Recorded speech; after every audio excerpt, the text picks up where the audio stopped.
Thank you very much, Mr. Speaker. Mr. Speaker, I want to join you in extending to colleagues in this honorable gathering the best wishes for the season, and certainly hope that next year will be a lot better year than this year was. I also want to extend to my constituents pleasant and best wishes for the season. It's not been an easy year, and certainly the Christmas season is not yet bringing any joy to most of them. And Mr. Speaker, when I saw in the papers which were delivered to me on Saturday, 2 days ago, I got a copy of this resolution or motion and saw for the first time what this government was planning to do. I thought then that it was a very sinister act on the part of the government. And I listened to the member from Microsoft, the Prime Minister, present the motion and give his justification and said that the entire cabinet had agreed to it. And I listened to his explanation saying this was a continuation of the assistance to the needy, the vulnerable, the poor, struggling people of St. Lucia. That this is a continuation of government assistance, Mr. Speaker. So let us have a short examination of what this is all about, Mr. Speaker. And I want to go over the list of items again. We are talking about assisting children, the vulnerable, and the needy. And it speaks of, Mr. Speaker, toys. That's fine. Children would love to have toys for the Christmas season. Food supplies, care packages, including items for personal use such as food, personal hygiene products, and other personal protective supplies. Gift items, including personal presents to be given as part of the Christmas holiday season. And the last one, Christmas decorations, including Christmas lights, ornaments, and accessories. We are saying, as part of the government care program for the poor, the needy, the vulnerable, these are the things that have been included, including lights, Mr. Speaker, decorations and lights for parliamentarians, getting VAT exemption, Mr. Speaker. And I need us to reflect, Mr. Speaker, on what has happened in this country in the last 9 months. We have begged and asked repeatedly for assistance for the struggling, poor, needy, and vulnerable in this country. We have argued for them. The St. Lucia Labour Party members on this side even released their own stabilization program and social support program because the government was taking so long to provide assistance to the vulnerable and the needy. And at the last sitting, and the sitting before, and I can refer to it again, there was a COVID recovery plan valued at over $500 million, of which $400 million was shovel-ready projects. There was less than $25 million allocated for assistance to the poor, the needy, and the vulnerable.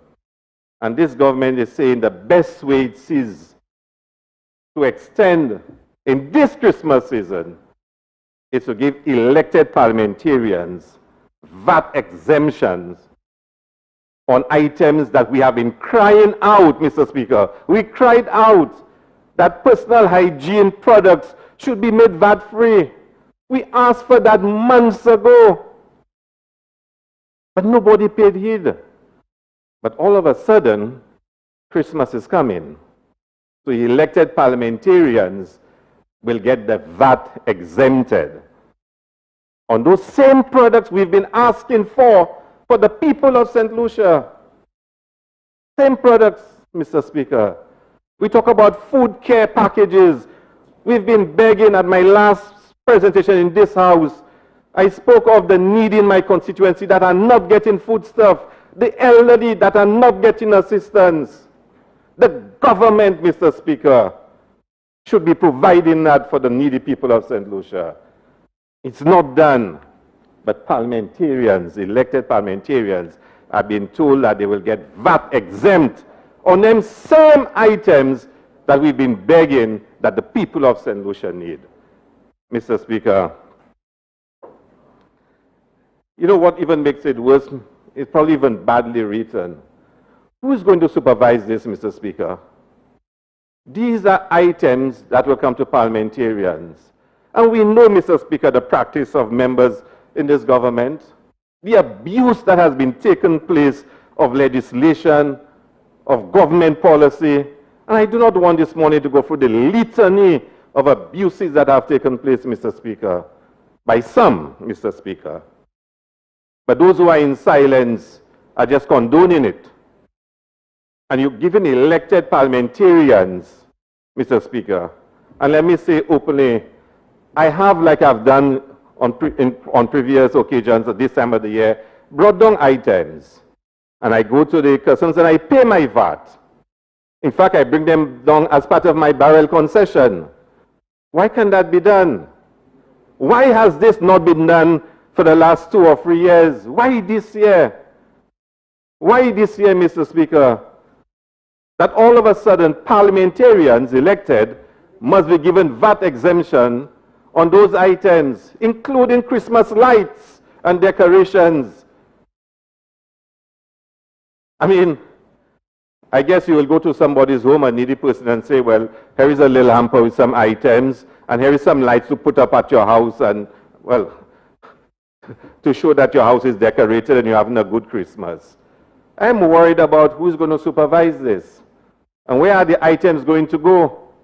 This, Mr. Speaker, is politicizing the supply of need to the vulnerable and to the poor. This is what it's all about.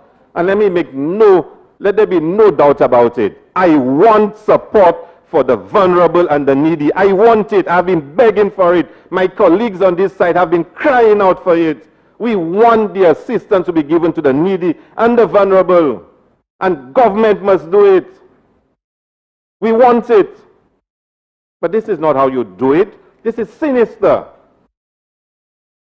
This is sinister, Mr. Speaker. And we have to ask the question,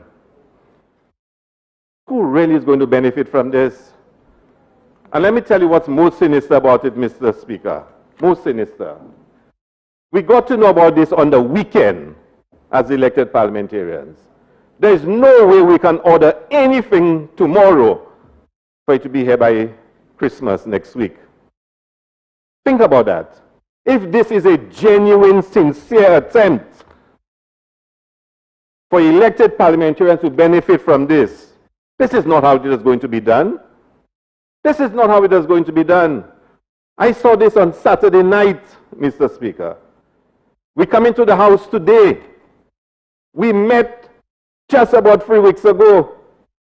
We met at the end of November. It did not come to the House. Nobody on our side was told about it. And Christmas is next week, Friday. And you're telling me that you're sincere and genuine? This is sinister. And worse, Mr. Speaker, it's backdated to November 15th. Think about that. This is backdated to 1 month ago. 1 month ago. We are only getting to know about it on the weekend. It's only coming to this House at this sitting, not even the last sitting. And you tell me this is your response to help poor people in the communities?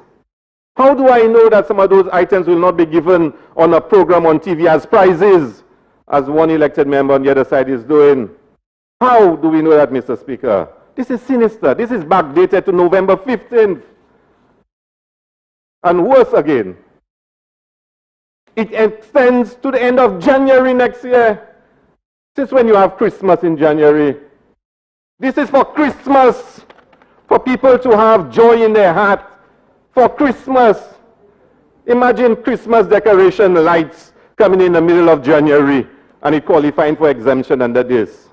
I want to see who will be putting up lights in January to celebrate Christmas. This is what this does.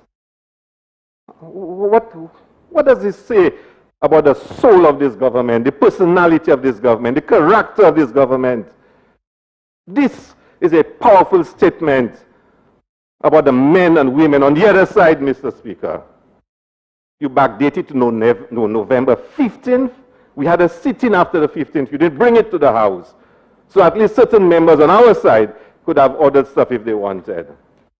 You let us know on Saturday, and you bring it to the House today. But all your stuff is already in customs. Because you backdated to November 15th. You would not backdate it to November 15th if there was nothing that was brought in just after November 15th. Because if your stuff is coming this week, you probably have dated it from today when it comes to this House. This is sinister. And we need help for the vulnerable and the poor. There are too many people in my constituency that are begging for food, for assistance, for the Christmas, and they cannot get it. The same items we were asking this government to give for the last 9 months, they refuse to give. Now they want elected members to get VAT exempt on those items. This is sinister. This is the worst example of a government that is insensitive and has no care for the ordinary man.